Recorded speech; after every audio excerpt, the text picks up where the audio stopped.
Breaking right now as we stream at 5:30, a tragic update amid the winter storm. A ninth person has died in northern Louisiana. Breaking details on this latest victim and the dangers of extended power outages. Tonight, President Trump, his border czar, is on the ground in Minnesota. He's acknowledging problems with the controversial immigration operation, what changes are coming, and the impact on communities. Tonight, Washington appears closer to averting a government shutdown as White House and Senate leaders work through final sticking points ahead of the deadline. A former deputy sentenced to 20 years. He fatally shot a woman who called 911 for help. The details on the verdict and the changes her death brought to one state's law. She gave dignity, beauty, and hope to those living on the streets. Tonight, remembering the life and legacy of Shirley Raines, known to millions as Miss Shirley. Urgent recall alert for parents. Gerber pulling some of its arrowroot biscuits from shelves. Find out why and if you have the affected product in your home. As the countdown to the Super Bowl continues, advertisers are releasing early previews of this year's commercials, including a star-studded spot from Hellmann's. And meteorologist Henry Blakes is tracking the bitter cold and how long this winter weather is expected to stick around. You're watching WAFB's streaming newscast, live and local, with Dion Guillory. This is 9 News at 5:30.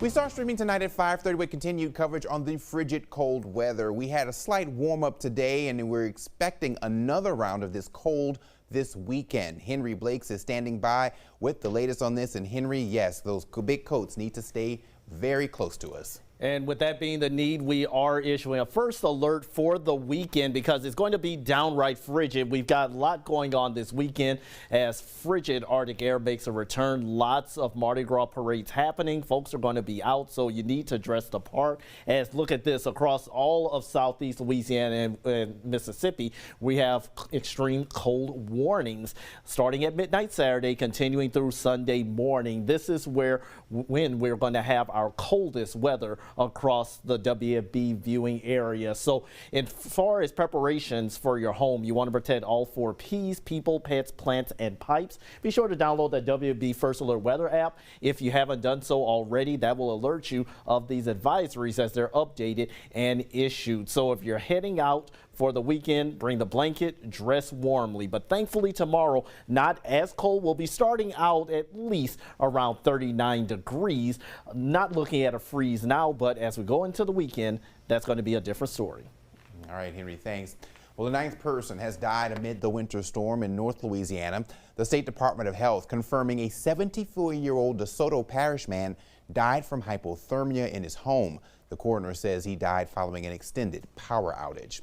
The severe winter weather is far from over. Millions of Americans are already dealing with an extended cold air outbreak, and more bitter air is on the way. You heard Henry talk about that. Forecasters say temperatures will plunge even further from tomorrow through Monday, especially across the east. Up to 200 daily cold records could be broken as far south as Florida. Some areas may see temperatures drop more than 30 degrees below normal as parts of the south continue to deal with power outages from that last round of icy weather. And much of the nation still reeling from last weekend's monster snow and ice storm. Folks in the Northeast are digging out after that storm dropped more than a foot of snow in some areas, while the next blast of Arctic air moves in tomorrow.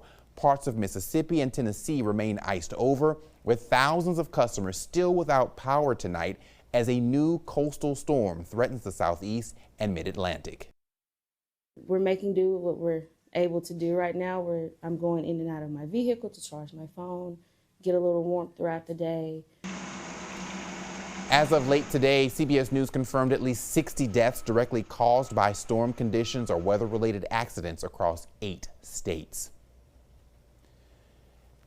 New Orleans police say ICE agents arrested one of its recruits. The department is declining to identify the recruit, but Superintendent Ann Kirkpatrick says he applied to the department last June and that an immigration judge ordered his removal 6 months later. She adds the department did its due diligence during the recruitment process and ran standard background checks. The recruit had a valid Social Security number and driver's license, no criminal record, and passed an immigration check. There was nothing that was in the packet that would have us have reason to believe that this person did not have legal status. Now, our news team in New Orleans has reached out to ICE for more information on the recruit and his case, and they are waiting to hear back. President Donald Trump holding a cabinet meeting today, but did not bring up immigration enforcement in Minnesota. DHS Secretary Kristi Noem, recently relieved of oversight of operations there, also did not talk about that meeting. But President Trump's new man in charge is on the ground, where he gave his first update to the media. Ian Lee has those details. President Trump wants this fixed, and I'm going to fix it. With 2 dead Americans and constant confrontation between residents and federal agents, President Trump's border czar Tom Homan acknowledged Operation Metro Surge in Minnesota hasn't been perfect. And what we've been working on is making this operation safer, more efficient, by the book. Homan said there could be a drawdown in the number of agents in the Twin Cities, but only if they get access to local jails to find immigrants who have committed crimes. I'm staying till the problem's gone. Homan's arrival here this week was met with some optimism from state and local leaders who still want ICE out of Minnesota. One great American city is experiencing an invasion. That is an invasion on our democracy, on our republic, and on each and every one of us. The threats of deportation or wrongful detention have deeply impacted some neighborhoods. Members of Dios Habla Hoy Church are delivering food to thousands of immigrant families who are afraid to leave their homes. They are literally hiding behind curtains. It's tragic. A different story is unfolding in Maine, where ICE abruptly ended its enhanced activities after just 10 days, according to Republican Senator Susan Collins. DHS said it made over 200 arrests in the first 5 days. Ian Lee, CBS News, Minneapolis. Senate Democrats voted to block legislation to fund the Department of Homeland Security and several other agencies as they demand changes to the administration's immigration enforcement policies. This in the wake of Saturday's deadly shooting in Minneapolis. Now, as the clock ticks to avoid a partial government shutdown, President Trump saying he believes the two sides are close to a deal, and just in the last couple of minutes, there may be a deal. Erica Brown has that. At a cabinet meeting Thursday, President Trump expressed hope a deal can be reached with Democrats who want immigration enforcement reforms to avoid a partial government shutdown. I think we're getting close. The Democrats, I don't believe, want to see it either. So we'll work in a very bipartisan way. I believe not to have a shutdown. We don't want a shutdown. In the wake of the shooting deaths of 2 U.S. citizens by federal agents this month in Minneapolis, Senate Democrats blocked legislation Thursday to fund several agencies, including the Department of Homeland Security, which oversees ICE. The motion is not agreed to. Senate Minority Leader Chuck Schumer outlined 3 key demands to reform the agency. First, end the roving patrols. Second, enforce accountability. Third, masks off, body cameras on. A possible solution under discussion is the Senate removing funding for the Department of Homeland Security from the massive spending package in order to pass the other 5 funding measures. Then the Senate could approve temporary funding for DHS while negotiations continue about changes to ICE. Even if they're able to separate out DHS funding, Democrats may have a tough time getting Republican support for their ICE demands. This idea that we're going to go forward and not support ICE and not fund ICE is the craziest thing in the world. Any changes to the legislation will have to go back to the House for approval. Erica Brown, CBS News, Capitol Hill. And the White House and Senate leaders are a step closer to a deal that could avert a government shutdown. In just the last 30 minutes, Senate Democrats say they have reached a deal before the deadline. Several sources familiar with the talks say they're working to resolve some final sticking points before that deadline. They add the White House could be moving closer to Democrats' demands to split funding from the Department of Homeland Security. That split would give Democrats time to negotiate new policy measures on the deployment of ICE agents across the country while funding the remaining agencies in the funding package. A white former Illinois sheriff's deputy was just sentenced to 20 years in prison for fatally shooting a black woman after she called 911 for help. Sean Grayson and another deputy responded to a call from Sonia Massey in July 2024. The 36-year-old mother said she feared a prowler was outside her Springfield, Illinois home. Body camera footage showed the interaction quickly escalating when Massey, who struggled with mental health issues, grabbed a pot of hot water and Grayson opened fire. After the hearing, Massey's relatives expressed relief to see justice served, but say 20 years is just not enough. The law needs to be changed here in Illinois so that there's a greater value placed on second-degree murder here in the state. But right now, I am just overwhelmed with joy. Grayson apologized in court, saying he made terrible decisions that night. Massey's death prompted a change in Illinois law requiring more transparency on the backgrounds of candidates for law enforcement jobs.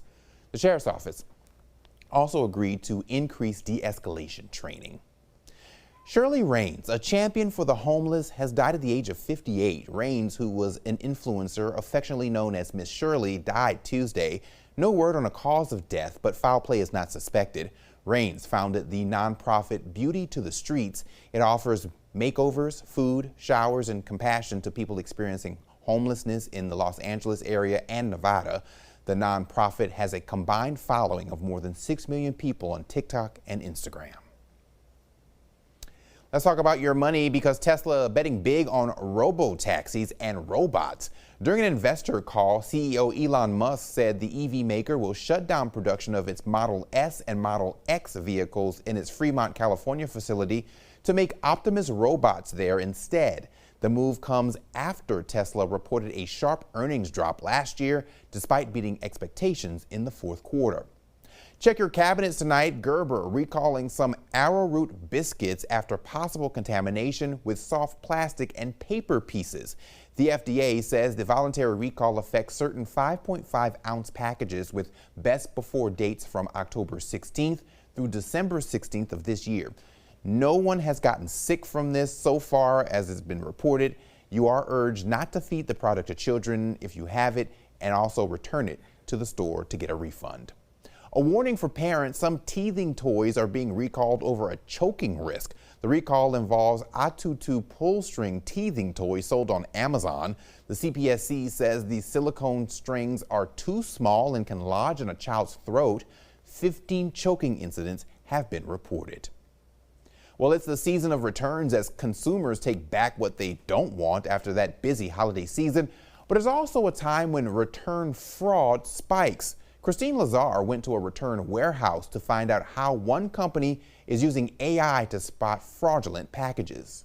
At the Happy Returns warehouse in Santa Clarita, they process millions of returns annually. And with that kind of volume, fraud has come to be expected. And this year, the number was as high as it's ever been. 1 in 9 returns, retailers estimate, are fraudulent. Which is why Happy Returns has launched its own AI fraud detection technology called Return Vision.